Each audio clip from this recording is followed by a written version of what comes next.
Welcome to the Olive Grove Podcast. Today we're doing our first deep dive, and we're going to be taking a look at Isaiah chapter 56 from the Complete Jewish Bible. Okay. You don't have to be a scholar or anything like that to follow along. Right. We just want to share some of the fascinating and sometimes surprising insights that we found in this chapter. Yeah, you know what really struck me about this chapter right off the bat Yeah. was the emphasis on Gentiles. It's not a theme you usually see front and center in the Old Testament. Right. I was surprised by that, too. It's like Isaiah is saying, hey, everybody, come on in. It's not just a general invitation, though. Right. He gets really specific. Mhm. He even mentions foreigners and eunuchs. And that's really significant. In ancient Israel, eunuchs were often excluded from religious life. Yeah. So to say that they have a place in the kingdom is a very powerful statement. And, it challenges the social norms of the time. And honestly, it makes you think about who's still excluded today. Yeah, it definitely makes you think. But it's not all, sunshine and roses, is it? Right. There's a whole section about Shabbat. What's the connection between keeping the Shabbat and this idea of everyone being welcome? Well, it's not just about taking a break on the Sabbath. This chapter connects it to living a holy life. Okay. And it's a way of life that turns away from evil. So it's about lining yourself up with God's will, almost like hitting a reset button each week. That's interesting. So are you saying that there is something like Shabbat that we can do today? I mean, maybe not literally, but that idea of stepping back from all the chaos and stress of everyday life and reconnecting with something bigger than ourselves? I think that's a fantastic question. It's definitely something to think about. What helps us live a better life today? What helps us to live right? But what's fascinating here is that this chapter doesn't just talk about what individuals do. It paints this picture of a future kingdom. Some scholars think that this is talking about the millennial kingdom, Wow. which is a time of peace and righteousness right here on earth. Okay, the millennial kingdom. Now I'm intrigued. What makes you think that Isaiah is talking about that here? Oh, look at the imagery. Foreigners offering sacrifices at the temple, a world where everybody lives together in peace. Okay. It's like this radical vision of unity that goes beyond the divisions of the past. Okay, so zoom in on that for me. What in the text is Isaiah saying that makes you think this is about the millennial kingdom? Well, just imagine a world where justice prevails and people live together in harmony, not just with each other, Right. but with God. It's a world that has been transformed, where those who were once excluded are now welcomed and embraced. Oh, that's beautiful. But hold on. Yeah. This chapter also takes some pretty serious shots at the watchmen and shepherds of Israel. Yeah. So who are these guys? Yeah. And why is Isaiah calling them out like that? So the watchmen represent the spiritual leaders, those who are supposed to be leading people towards God, and the shepherds are the political leaders, the ones who are supposed to be caring for the people. Okay, so what went wrong? Well, the chapter says they are blind, that they're greedy, and that they're more interested in worldly pleasure than in their responsibilities. Basically, they have failed to live up to what they are supposed to do. Now, that's interesting, Yeah, because this sounds a lot like today, doesn't it? yeah, I mean, can't we see parallels in our world today? absolutely. Yeah. This chapter challenges us to think, who are the watchmen and the shepherds today? Are they doing what they're supposed to be doing? And are we doing our part in holding them accountable? Wow. Talking about responsibility and Yeah. living the right way, it Mm. really makes you think about how important community is. Yeah, Like finding people who share the same values as you right. and can support you along the way. And you know what? That's a great segue because we would love for you to join our online community, My Christian Space. It's a place where you can connect with other listeners and dive deeper into all these topics and share your own thoughts and ask questions. It's really a great way to keep the conversation going. We really believe that faith grows stronger when you share it with others. Absolutely. And My Christian Space is a perfect place for that. And speaking of supporting one another, we also wanted to highlight the amazing work that's being done by Enduring Freedom Ministries. Yeah, they're doing incredible work around the world, bringing hope and real help to people who need it. One of their goals right now is to set up a food pantry in Jerusalem. Food insecurity is a real problem in Jerusalem, and Enduring Freedom Ministries is really going above and beyond to do something about it. Every dollar that's donated helps them get closer to actually making this food pantry happen. It's really an amazing thing they're doing. Yeah. Giving people food is a really practical way to show them that you care. Absolutely. So if you are feeling like you want to help out, we really encourage you to think about donating to Enduring Freedom Ministries. Yes. You can find more information about what they're doing and donate safely and securely on their website. We'll also be sure to include a link in the show notes. Great. So let's get back to Isaiah 56. We've talked about everyone being welcome, the importance of living right, even the idea of a future kingdom. Where do we go from here? Well, we've got those crazy animal metaphors to look at. Plus, I'm Uh-huh. still really curious about what Isaiah thinks good leadership looks like. Right. Since he's so critical of the bad examples, there's still lots to dig into. Yeah, definitely. And we have to remember that this chapter was written centuries ago, but it still speaks to us today. It's crazy how relevant these old texts are. It's like they have these timeless truths that still make sense even after all these years. Exactly. And that's why we love doing these deep dives. Yeah. It's like we're finding hidden gems, discoveries that can make our lives better today. It's a journey, and we're glad you're here with us. Absolutely. So stay with us because we're going to continue to explore Isaiah 56.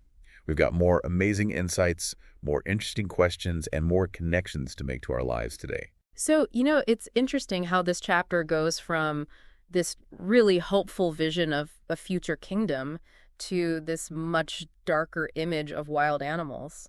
What do you think about that shift?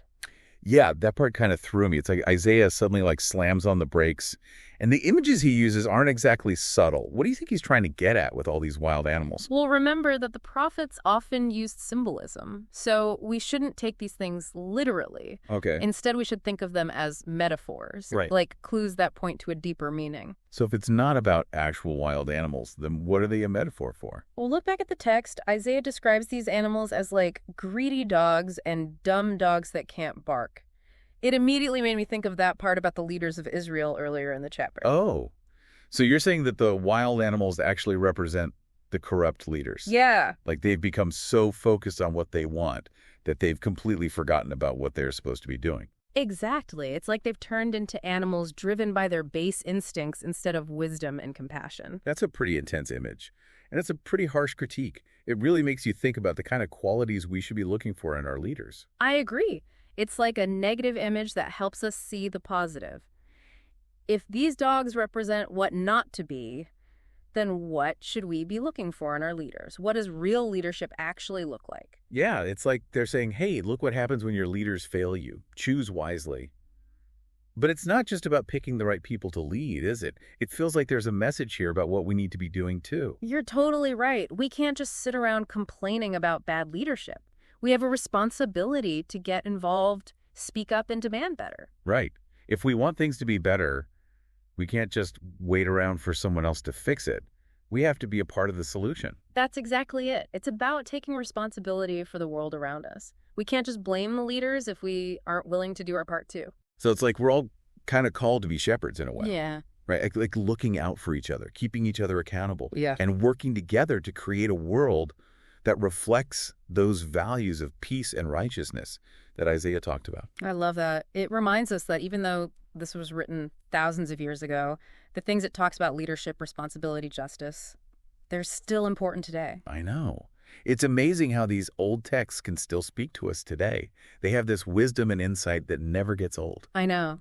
And that's what makes studying them so interesting. It's Yeah. like we're going back in time, peeling back layers of history and meaning to find truths that can make our lives better today. It's a journey, and we're so glad you're here with us. We've still got more to explore in Isaiah 56, so stick around.